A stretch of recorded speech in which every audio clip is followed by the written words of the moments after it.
Dude, somebody please get this man a sandwich. Man looks like he's dying over here.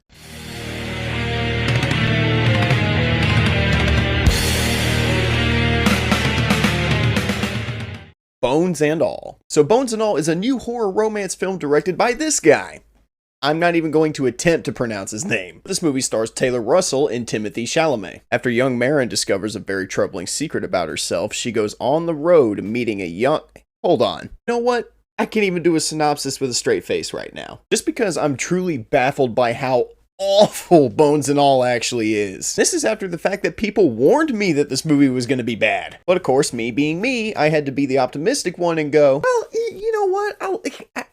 I guess I'll give it a chance. And now that 2 hours and 10 minutes of my life have been stolen from me, I'm sitting here currently contemplating how I could have been so damn stupid. The warning signs were there for sure, but I guess sometimes in life you just gotta learn the hard way. Where in the hell do I begin with this? Like, I'm so dumbfounded right now. Like, did Tommy Wiseau produce this? Sure as hell feels like he produced it. Because everything from the writing, dialogue, acting, and cinematography, it's just fucking ass. Bones and All truly feels like a movie that's out to get a point across, but the movie itself has no idea what that point is. I like the setup and the idea behind this, but it's just not executed well at all. And worst of all, I was just bored as shit watching this. Like, it drags so much and almost nothing keeps your attention. There's two scenes in this movie, one at the beginning and one at the end, that actually managed to keep my attention. Other than that,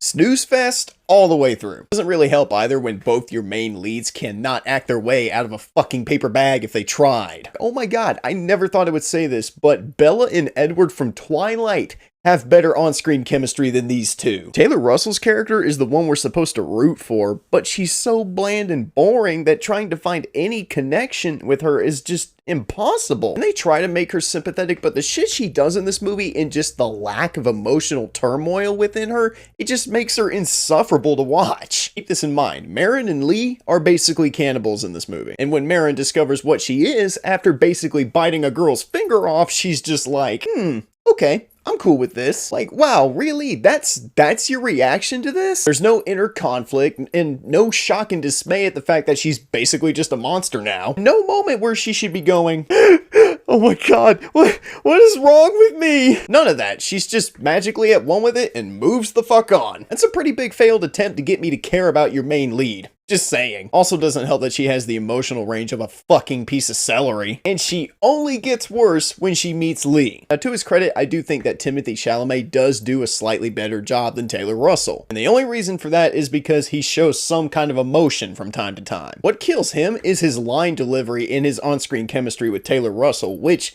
they basically have next to none. Maren is just finding out about her cannibalistic side, and Lee has basically been one his entire life. And he does some pretty revolting, despicable, nasty shit in this movie that you think would at least horrify the shit out of Maren. But nah, she's just okay with it. Lee literally jacks a guy off in a field, slits his neck in front of her, and then proceeds to devour the man. She has no emotional outcry or response to it at all. Just blank, like, this is completely fine. We're going to be okay. And the more this keeps happening, the more and more you just hate these characters. I'd be a little bit more lenient if they showed just a hint of remorse, but since none of them do, it's hard to sympathize with them because at this point, they're just monsters and killers. And the love angle that this movie is going for does not work at all. Like, whoever wrote it needs to be fired. You never get the impression that they're actually falling in love except for maybe one cheesy ass kiss. And the fact that they say, I love you, like twice during the whole film. And plus, you don't buy the romance because the dialogue is just so fucking horrendous. Now, I think at this point, I can say Anakin and Padme's dialogue is at least passable because this shit is just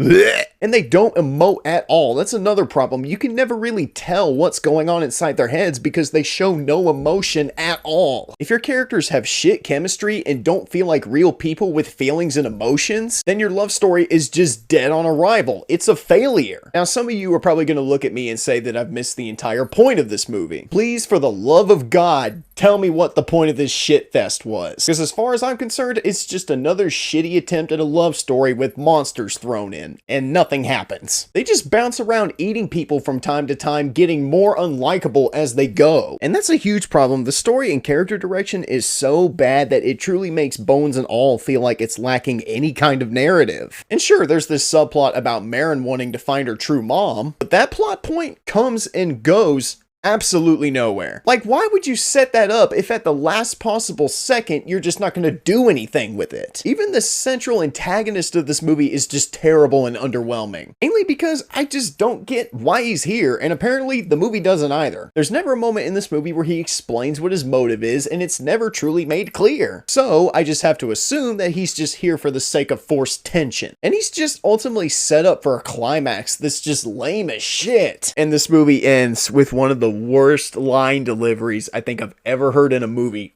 all year. I want you to eat me, please, Bones and All. Go fuck yourself, man. Bones and All, guys, is one of the worst love stories of the past decade. It's a failure with its story, its characters, and its writing. Like, seriously, it's got no redeeming qualities whatsoever. Just because you have 2 tense scenes and a bunch of gore thrown in, that's not enough to save this thing. Best I can hope for is that this is the last of the dog shit for this year. I'll tell you guys right now, man, fuck this movie 10 ways from hell.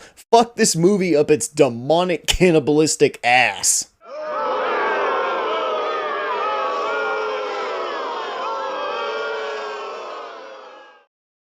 Like, dude, we're in December. I thought we were 11 months past the point of making bullshit movies, but no, apparently we have to squeeze turds out at the end of the year as well. Whew, man, it's been a while since I've dropped that many F-bombs in one video. But anyway, I hope you guys enjoyed this review for Bones and All. I've been meaning to get this video out for a while now, but I've just been really busy these past few weeks. And I still got 2 more movies to review that I got to catch up on because Avatar: The Way of Water comes out next weekend. Closing in on the end of the year really fast. But once again, thank you guys so much for watching. Drop a like, leave a comment, and subscribe if you're new to the channel. And as always, I'm the Unbiased Movie Nerd. I'm saying peace, and I'll see you guys in the next review. Peace out, everybody.